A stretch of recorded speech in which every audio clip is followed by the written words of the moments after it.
Assalamualaikum warahmatullahi wabarakatuh. Selamat pagi dan salam sejahtera bagi kita semua. Bagaimana kabarnya hari ini? Semoga kita semua selalu sehat dan selalu dalam lindungan Allah Subhanahu wa taala. Amin ya rabbal alamin. Bagaimana? Masih tetap semangat kan belajar bahasa Indonesia meskipun kita masih belajarnya secara virtual begini? Harus tetap semangat ya. Masih tetap bersama saya, Ibu Karina Dwi Nugraheni. Hari ini kita akan belajar bagaimana menyusun teks berita dengan baik dan benar.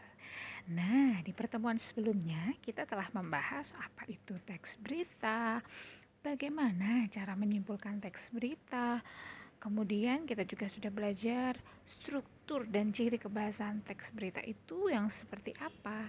Hari ini kita akan belajar bagaimana cara menyusun teks berita dengan baik dan benar. Sudah siap belajar? Yuk kita mulai belajarnya. Kompetensi dasar yang akan dicapai adalah menyajikan data, informasi dalam bentuk berita secara lisan dan tulis dengan memperhatikan struktur, kebahasaan, atau aspek lisan lainnya. Ini adalah langkah-langkah untuk menulis berita. Ada 4 langkah dalam menulis berita. Yang pertama adalah kita terlebih dahulu harus menentukan sumber berita. Yang kedua adalah kita mendatangi sumber berita tersebut. Yang ketiga, mencatat fakta-fakta penting yang telah kita korek-korek dari sumber berita. Dan yang terakhir, mengembangkan catatan menjadi teks berita yang utuh dengan memperhatikan struktur dan kaidah-kaidahnya. Kita mulai penjabarannya ya. Langkah yang pertama adalah kita menentukan sumber berita, yakni berupa peristiwa yang menarik dan menyangkut kepentingan banyak orang. Jadi kita tentukan dulu sumber beritanya itu apa dan siapa. Misalnya kita menentukan berita apa yang akan kita tuliskan. Misalnya kita akan menuliskan berita tentang pelaksanaan vaksinasi COVID-19 untuk pelajar. Nah, kita cari sumber berita yang tepat. Misalnya siapa yang melaksanakan program vaksinasi secara gratis tersebut. Kemudian setelah itu kita datangi sumber berita. Pelaksanaannya di mana? Pelaksanaannya ada di Bayangkari, Jember. Nah, kita langsung mendatangi sumber berita tersebut. Kemudian kita mengamati secara langsung dan mewawancarai orang-orang yang berhubungan dengan peristiwa tersebut. Masih ingat yang kemarin? Kemarin kalian sudah melaksanakan vaksinasi dosis 1 di Bayangkara ya, yang dilaksanakan oleh Polres Jember. Nah, misalnya kita akan menuliskan teks berita tersebut, kita harus mendatangi sumber berita tersebut. Kita datang ke Bayangkara, kemudian kita wawancarai orang-orang yang berhubungan dalam peristiwa tersebut. Misalnya kita bisa mewawancarai polisi, karena yang mengadakan Polres Jember, jadi kita mewawancarai ketua panitianya siapa, misalnya Bapak Polisi nih. Kemudian kita juga bisa mewawancarai para petugas medisnya yang melaksanakan vaksinasi tersebut, dan kita juga bisa mewawancarai para peserta vaksinasi tersebut, yaitu siswa-siswi SMP di Kabupaten Jember yang terlibat pada acara tersebut. Begitu.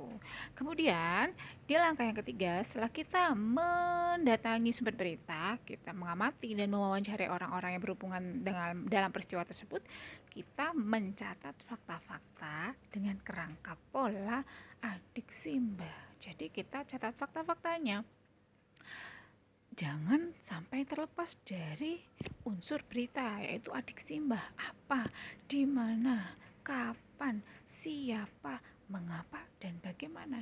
Jadi ketika kita mewawancarai narasumber, kita harus menuliskan terlebih dahulu pertanyaan-pertanyaan dari ke-6 kata tanya tersebut. Jadi tidak boleh lepas dari unsur adik simbah.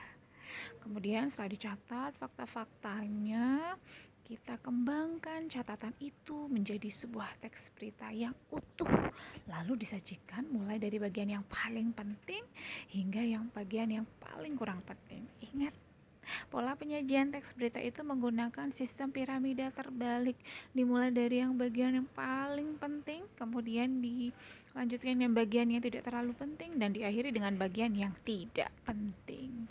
harus diingat selalu. Bagaimana?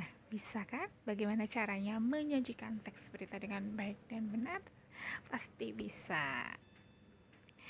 Nah, setelah itu kita mulai menyunting teks berita. Jadi setelah kalian menuliskan teks berita tersebut, kita harus sunting teks berita tersebut. Yang pertama, dilihat dari kebenaran isi berita yang didukung oleh keakuratan fakta berita.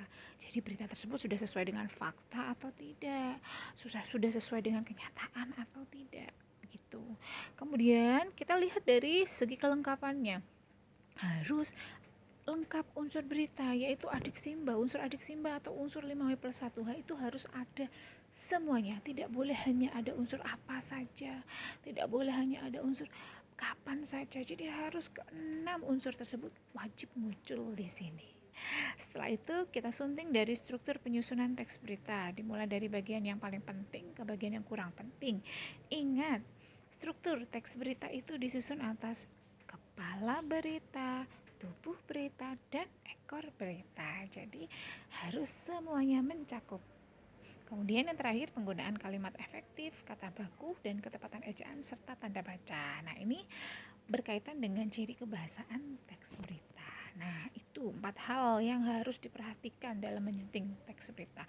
Jadi ketika kalian membuat teks berita tidak boleh melepaskan keempat hal itu ya. Nah, kalau sudah tidak ada yang perlu ditanyakan, kita ke tugas. Tugas hari ini, kalian akan membuat suatu berita tentang kemeriahan hari ulang tahun Republik Indonesia di lingkungan rumahmu. Bagaimana pertanyaan yang akan kamu tanyakan pada panitia kemeriahan hari ulang tahun Republik Indonesia di lingkungan rumahmu? Di situ saya sudah menyediakan 6 kata tanya. Nah, selanjutnya kalian yang harus isi adalah di bagian pertanyaan. Kita mulai dari kata tanya apa? Pertanyaan apa yang pas sesuai dengan tema yang disajikan itu. Dilanjutkan sampai poin yang ke-6. Setelah itu, tulislah sebuah berita dari tema kemeriahan Hari Ulang Tahun Republik Indonesia sesuai dengan langkah-langkah menulis berita. Jadi kalau tadi kalian sudah menuliskan ke-6 pertanyaan itu, kemudian kalian susun menjadi sebuah berita. Begitu. Bisa ya mengerjakan tugasnya.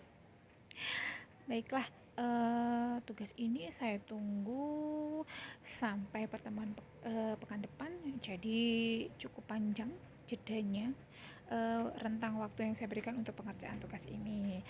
Silahkan dikerjakan dengan baik dan benar. Baiklah, alhamdulillah hari ini pembelajaran bahasa Indonesia sudah berjalan dengan baik, dengan lancar. Kita bertemu kembali dalam pembelajaran bahasa Indonesia pekan depan. Saya akhiri. Wassalamualaikum warahmatullahi wabarakatuh.